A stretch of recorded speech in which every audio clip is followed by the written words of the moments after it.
Hello guys, welcome to Chennai to Netherland YouTube channel.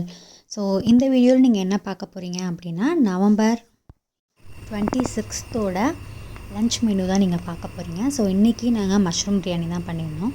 அதை எப்படி பண்ணுறதுன்னு பார்க்கலாம். அதுக்கு நான் அடுப்பில் குக்கரை வச்சுட்டேன். குக்கர் நல்லா சூடானதுக்கப்புறம் சூடாகும்போது பார்க்கும்போது அதோடய இதமே எனக்கு ரொம்ப நல்லா இருக்குது. ஏன்னா இங்கே இருக்க குளிருக்கு அந்த சூடுக்கு. ஸோ ஓகே, நம்ம வீடியோக்குள்ளே போகலாம். அந்த சூடு ஆனதுக்கப்புறம் எண்ணெய் ஊற்றிக்கணும். எண்ணெய் நல்லா சூடானதுக்கப்புறம் அதுக்கு ஹோல் ஸ்பைசஸ்லாம் நம்ம போட்டுக்கணும்.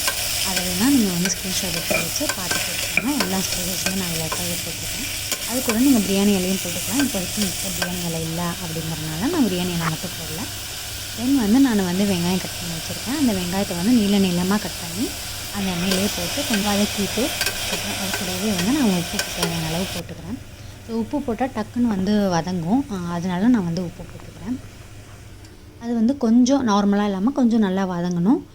சைட் பை சைடு நான் இஞ்சி பூண்டு பேஸ்ட்டும் நல்லா மையாக அரைச்சி வச்சுட்டேன். எனக்கு அந்த இஞ்சி பூண்டோ இல்லை தட்டுப்பட்டால் எனக்குமே என் ஹஸ்பண்டுக்குமே பிடிக்காது. ஸோ நான் நல்லா தண்ணி ஊற்றி நல்லா மையாக அரைச்சிருவேன். இப்போ அதையும் ஊற்றிட்டு நல்லா அதையுமே நல்லா கிண்டி விட்டுக்கணும்.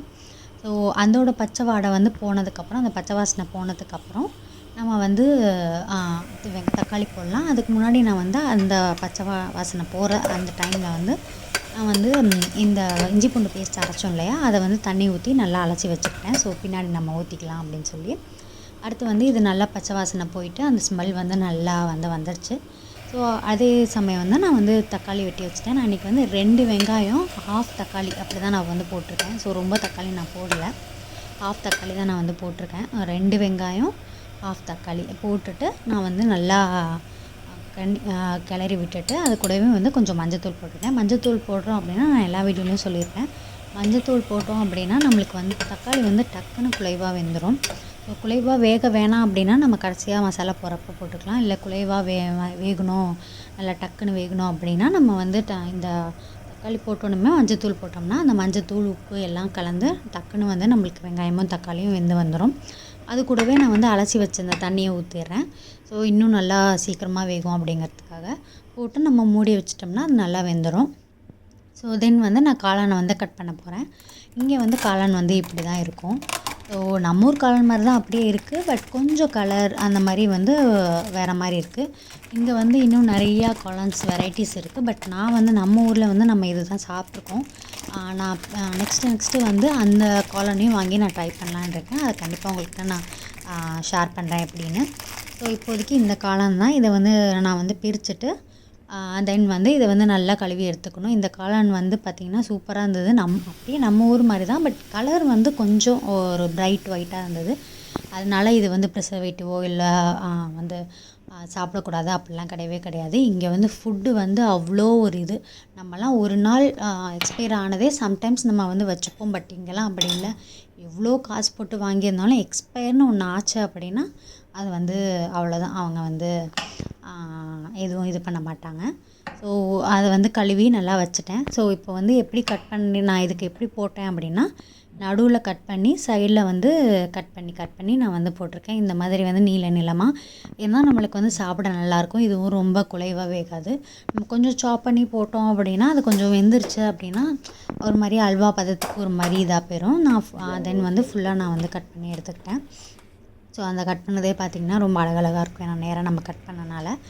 இப்போ இந்த தக்காளி பேஸ்ட் இந்த இது நல்லா வெந்துருச்சு. இது கூடவே நான் ஒரு 1.5 டீஸ்பூன், 1 இல்லை 1.5 டீஸ்பூன் நான் கேர்டு சேர்த்துக்கிட்டேன். இங்கே கேர்டு கேர்டாக இருக்காது, தண்ணியாக இருக்காது, யோகட்டாக இருக்கும். நம்ம கேர்டை நல்லா வடித்து அந்த தண்ணி இல்லாமல் வச்சுருக்கோம் பார்த்தீங்களா, அந்த மாதிரி தான் எங்கள் கேர்டு இருக்கும். அதுவும் ஓகே, நல்லா தான் இருக்குது சாப்பிட. பட் நம்ம அதுவே பழகினால நம்மளுக்கு இது கொஞ்சம் டிஃப்ரெண்ட்டாக இருக்கும். கேர்டு போட்டு நல்லா கேர்டையும் மிக்ஸ் பண்ணி விட்டுக்கணும். தென் இது கூடவே நான் இது எப்படின்னா கொஞ்சம் நம்மளுக்கு காரம் அதிகமாக இருந்தால் தான் அரிசி போட்டு தண்ணி ஊற்றுறப்ப நம்ம சாப்பிட்றப்போ கொஞ்சம் நல்லாயிருக்கும். இல்லை நீங்கள் காரம் கொஞ்சம் கம்மியாக வருவீங்கன்னா இதோட அளவை நீங்கள் குறைச்சிக்கோங்க. இல்லை உங்களுக்கு எந்த மாதிரி போடணும்னு தோணுதோ அந்த மாதிரி போட்டுக்கோங்க. நான் 3 டீஸ்பூன் மிளகாத்தூள், இங்கே மிளகாத்தூள் அந்தளவுக்கு காரம் இல்லை. ஸோ 3 டீஸ்பூன் மிளகாத்தூளும் 1 டீஸ்பூன் குழம்பு மிளகாய் தூளும் போட்டிருக்கேன். உப்பு நம்ம ஆல்ரெடி போட்டாச்சு. இதை போட்டு நல்லா இதை கொதிக்க விடணும். அதோடய பச்சை வாசனைலாம் போன அப்புறம் நம்ம மஷ்ரூம் ஆட் பண்ணி மஷ்ரூமையும் நல்லா கிளறி விட்டுக்கலாம். மஷ்ரூம்லேயே நம்ம தண்ணி இப்போதைக்கு ஊற்றக்கூடாது, ஏன்னா மஷ்ரூமே தண்ணி நல்லா விடும். சப்போஸ் டக்குன்னு கொஞ்சம் நேரத்தில் உங்களுக்கு தண்ணி விடலை அப்படின்னா லைட்டாக மட்டும் தண்ணி தெளிச்சுக்கோங்க. தெளித்து விட்டிங்கன்னா நல்லா தண்ணி வந்து அது வந்து வந்துடும். ஸோ இப்போ வந்து பார்த்திங்கன்னா நான் தண்ணியே ஊற்றலை, தண்ணி வந்து நல்லா இதாகிடுச்சு. நான் வந்து அரிசி வந்து செய்கிறதுக்கு அப்போவே கரெக்டாக ஊற வச்சுட்டேன். ஸோ ஊற வச்சு அந்த அரிசியை போட்டுட்டு நான் வந்து இன்றைக்கி நார்மல் சாப்பாட்டு அரிசி தான் எடுத்திருக்கேன். ஸோ 2 டம்ளர் நான் எடுத்திருக்கேன். ஸோ 4-4.5 டம்ளர் வந்து நான் தண்ணி ஊற்றிருக்கேன். ஊற்றினதுக்கப்புறம் நல்லா வந்து அதை டேஸ்ட் பண்ணி பார்த்துட்டு எல்லாமே கரெக்டாக இருக்கான்னு செக் பண்ணிவிட்டு அதை போட்டு மூடி வச்சிடலாம். ஸோ இந்த சாப்பாடு வேகிற நேரத்தில் நான் உங்களுக்கு வந்து ஒரு ஃப்ரூட்டை பற்றி இன்ட்ரோ பண்ணுறேன். இது பார்த்திங்கன்னா ஆப்பிள் தான், அது மினி ஆப்பிள், குட்டி ஆப்பிள். இதோட டேஸ்ட்லாம் பார்த்திங்கன்னா அப்படியே ஆப்பிள் மாதிரி தான் இருக்கும், பட் என்ன கொஞ்சம் புளிக்கும். பட் இங்கே இருக்க ஃப்ரூட்ஸ் எல்லாமே லைட்டாக புளிப்போடு தான் இருக்குது. பட் மற்றபடி நம்மளுக்கு எப்படி ஆப்பிள் இருக்குமோ அந்த உள்ள சீடு அந்த நடுவில் எல்லாமே அப்படியே தான் இருக்குது. ஸோ ஃபைனலாக நாங்கள் சாப்பிட உட்காந்தாச்சு. மஷ்ரூம் பிரியாணி ரெடி ஆகிடுச்சு. அது கூடவே நாங்கள் ரைத்தாவும் வச்சு முன்னாடி செஞ்சு வச்சாச்சு. மஷ்ரூம் பிரியாணி ரைத்தாவோடு நாங்கள் சூப்பராக என்னோட லன்ச் மெனுவோடு நாங்கள் வந்து முடிச்சிட்டோம். ஸோ நீங்களும் கண்டிப்பாக இதை செஞ்சு பாருங்கள், நல்லாயிருக்கும். இவ்வளோதான் கைஸ் என்னோட வீடியோ. ஸோ இந்த வீடியோ உங்களுக்கு பிடிச்சிருக்கும், யூஸ்ஃபுல்லாக இருக்கும்னு நான் நம்புகிறேன். ஸோ இருந்தது அப்படின்னா நம்ம சென்னை டு நெதர்லாண்ட் சேனலை கண்டிப்பாக சப்ஸ்கிரைப் பண்ணி வச்சுக்கோங்க. இந்த வீடியோ பிடிச்சிருந்தால் லைக் பண்ணிடுங்க, அண்ட் உங்கள் ஃப்ரெண்ட்ஸ், ஃபேமிலி, நெய்பர்ஸ் எல்லாத்துக்குமே ஷேர் பண்ணி விட்டுருங்க. இது மாதிரி இதை விட பெட்டராக நான் பல வீடியோவோட உங்களை நான் சந்திக்கிறேன். ஸோ அது வரை டாட்டா பாய்.